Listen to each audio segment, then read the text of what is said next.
let's talk some college ball. Let's talk some college football. We got a hell of a college football six-pack. We were 500 last week. A lot of bullshit that went on, though. Notre Dame obviously losing on the very final play deterred us from getting that winning record. Just a lot going on. But we got the treat for that. We got a 6-0 week coming this week, right? So we'll get it kicked off with maybe the most obvious and the biggest spread that I have on here.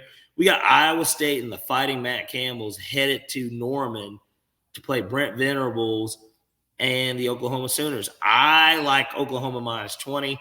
I truly do expect Matt Campbell to more than likely, even though they probably shouldn't fire him, they probably will, if he's really on the hot seat like everybody wants to talk about. I just think that they're devoid of talent because of all the suspensions, and they haven't shown anything that tells me that Oklahoma is not going to run up the score. I like Oklahoma minus 20 at home.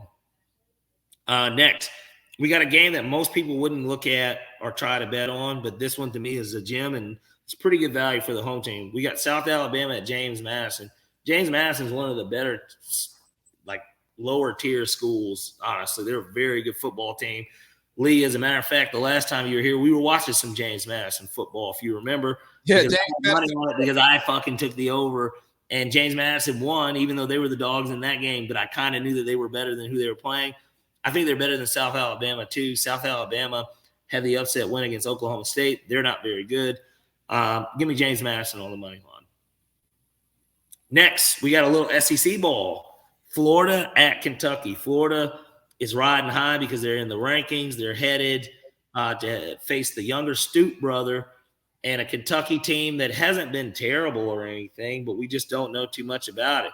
They're favored minus 1, and that's where we're going to go because I don't believe in fucking Florida, and I think that Billy Napier's ass is probably going to get fired at the end of this year. I think the Tennessee win was a big enough win, but this was one of those games that we talked about earlier in the year that I said, this is kind of a toss-up game, and this is not an easy game.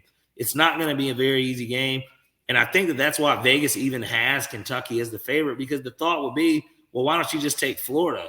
That seems like the easier pick, especially considering they're the dog in the matchup. I'm not falling for it. I like Kentucky to win the game, so give me Kentucky minus 1.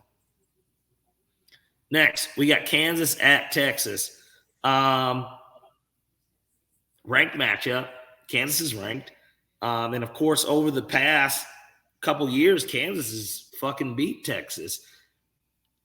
Sark has lost a football game to Kansas.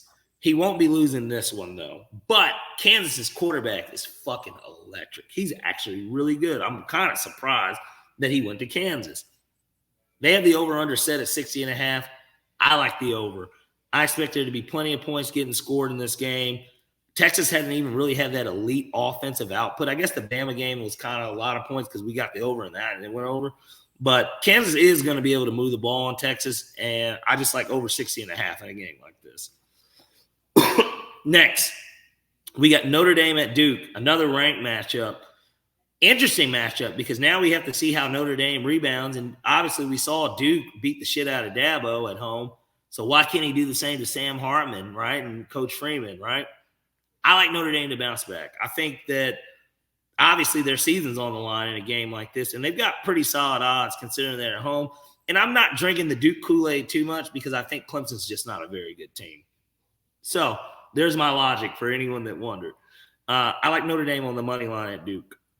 And then our final game of the week, we got the number 1 Georgia Bulldogs headed to Auburn. And I believe that this one is called good old-fashioned hate, if I remember correctly from my college football knowledge of playing the video games whenever I would be Georgia in my dynasty mode. I like Georgia at Auburn. I like Georgia to cover the 13.5.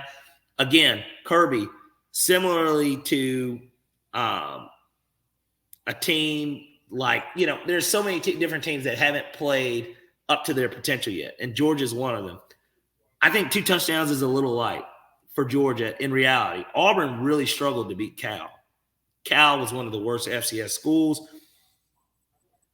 I think that this is the get-right game for Georgia where they flex their muscle and say, no, we are still here, and we are still going to be the number 1 team in the country when this thing is all said and done.